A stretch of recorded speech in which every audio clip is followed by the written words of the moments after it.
ప్రతిపక్షాల మధ్య ఇంకా మాటల యుద్ధాన్ని కొనసాగిస్తోంది. ముఖ్యంగా తంబలపల్లి నియోజకవర్గం ములకల చెరువులో కల్తీ మద్యం తయారీ వ్యవహారం బయటపడడం, దీనిపైన ప్రస్తుత ప్రభుత్వం కేసు నమోదు చేయడం, ఎవరైతే దీంట్లో తప్పు చేశారో వారిని గుర్తించినటువంటి వారిపైన ఇప్పటికే కేసులు నమోదు చేశారు, కొంతమందిని అరెస్ట్ చేశారు. అధికార పార్టీలో ఉన్నటువంటి జయచంద్ర రెడ్డితో పాటుగా నాయకులను సైతం సస్పెండ్ చేశారు. సో ఇది ఒకవైపు జరుగుతున్నటువంటి పరిణామం.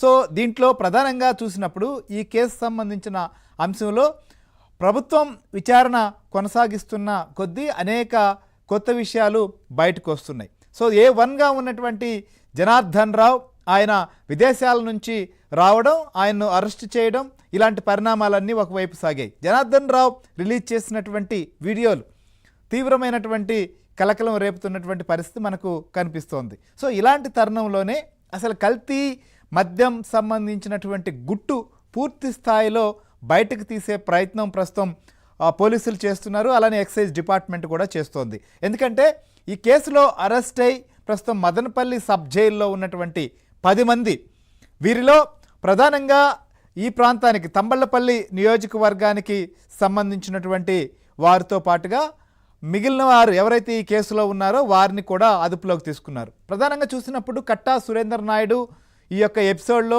కీలకమైనటువంటి వ్యక్తిగా భావిస్తూ ఆయన్ని అధికార పార్టీలో ఉన్నప్పటికీ జయచంద్రారెడ్డితో పాటుగా పార్టీ నుంచి సస్పెండ్ చేశారు. సో ఆయన్ను 3 రోజుల పాటు, మిగిలినటువంటి వారిని 2 రోజుల పాటు కస్టడీకి తీసుకొని ప్రస్తుతం విచారిస్తున్నారు. సో వీరు ఏ విషయాలు చెప్తున్నారు, ఎలాంటి అంశాలు చెప్పబోతున్నారు అనేటువంటి భయం సూత్రధారుల్లో పాత్రధారుల్లో కూడా వణికి పుట్టిస్తోందనడంలో ఎలాంటి సందేహం లేదు. ఎందుకంటే ప్రజల ఆరోగ్యం ఎలా పోయినప్పటికీ, ప్రజల ఆరోగ్యం ఏమైపోయినప్పటికీ తమ సంపాదనే ముఖ్యం అనుకునేటువంటి బ్యాచ్ ఒకవైపు, ఇంకోవైపు ప్రస్తుతం ఉన్నటువంటి ప్రభుత్వాన్ని లేకపోతే అధికార యంత్రాంగాన్ని, ఎక్సైజ్ డిపార్ట్మెంట్ని బద్నాం చేయాలి, దీనికి ఉన్నటువంటి ఏదైతే ప్రజల్లో దీనిపైన అనుమానాలు రేకెత్తించాలి, పాలకుల పైన ప్రస్తుతం ఏదైతే ఈ మద్యం ఎపిసోడ్ పైన ఎంక్వైరీ కొనసాగుతున్న నేపథ్యంలో దీన్ని ఎలాగైనా కూడా దీని పక్కదారి పట్టించాలి, లేదా తాము చేసినటువంటి తప్పులో లేదా తమ ప్రభుత్వంలో హయాంలో జరిగినటువంటి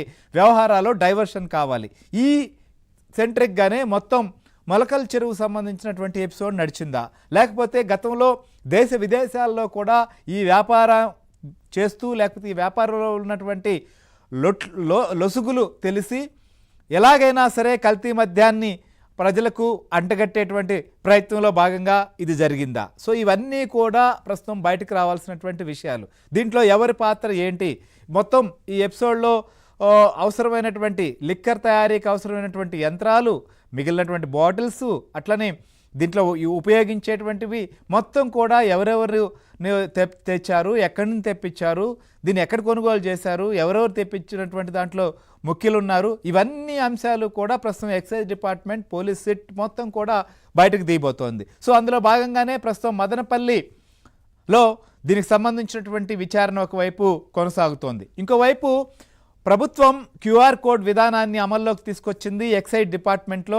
ఏ మద్యం బాటిల్ సంబంధించినటువంటి వ్యవహారాన్నైనా ఎవరి వినియోగదారుడైనా తెలుసుకునే అవకాశం కల్పిస్తున్నాం అనేది ప్రభుత్వం చెప్తున్నమాట. అయితే తమ ప్రభుత్వ హయాంలోనే ఈ యొక్క విధానాన్ని తీసుకొచ్చాం, కొత్తగా QR కోడ్ ఏంటి, కేవలం కల్తీ వ్యవహారాన్ని, కల్తీ మద్యం సంబంధించినటువంటి విషయాన్ని పక్కదారి పట్టించేందుకు ప్రభుత్వం చేస్తున్నటువంటి ఎత్తుగడ తప్ప మరొకటి ఏమి కాదు అనేది మాజీ మంత్రి పేరు నాని ఈరోజు కూడా ఆయన విమర్శలు ఎక్కగొట్టాడు. అసలు QR కోడ్ కావచ్చు, యాప్ కావచ్చు, అసలు ఎందుకు తీసుకొచ్చారు, ఈ QR కోడ్ యాప్తో కలిగేది ఏంటి, అసలుకి కేవలం వ్యాపారులకు మాత్రమే ఈ QR కోడ్ ద్వారా ఈ సరుకు సంబంధించినటువంటి డీటెయిల్స్ తెలుస్తున్నాయా, లేకపోతే కొనుగోలు చేసినటువంటి వ్యక్తికి కూడా ఈ వివరాలు తెలిసేటువంటి అవకాశం ఉందా అనేది కూడా ఇవాళ చూడాల్సినటువంటి అంశం. ఎందుకంటే కల్తీ మద్యం సంబంధించినటువంటి విషయంలో ఏది ఒరిజినల్, ఏది కల్తీ అని తెలుసుకునేటువంటి అవకాశం, లేకపోతే ఏది ప్రభుత్వం నుంచి సప్లై చేశారు, లేదా ఏదైనా బయట నుంచి వచ్చిందా అని తెలుసుకోగలిగినటువంటి వ్యవహారం కేవలం వ్యాపారులకు మాత్రమే పరిమితమైన అంశం ఇప్పటి వరకు. అయితే ప్రభుత్వం అది వినియోగదారుడికి కూడా తెలియాల్సినటువంటి అవసరం ఉందనే కోణం కూడా ఉంది. అయితే నిజంగా కూడా అప్పటికి ఇప్పటికీ ఉన్నటువంటి తేడా ఏంటి, సో ఇవాళ ఏ విషయాలు బయటికి రాబోతున్నాయి, దీని మీద కూడా మనం ఇంకా డీటెయిల్గా తెలుసుకుందాం. మనతో పాటు మదనపల్లి నుంచి మా ప్రతినిధి మనోహర్ రెడ్డి మనతో పాటు లైవ్లో జాయిన్ అయ్యారు. అలానే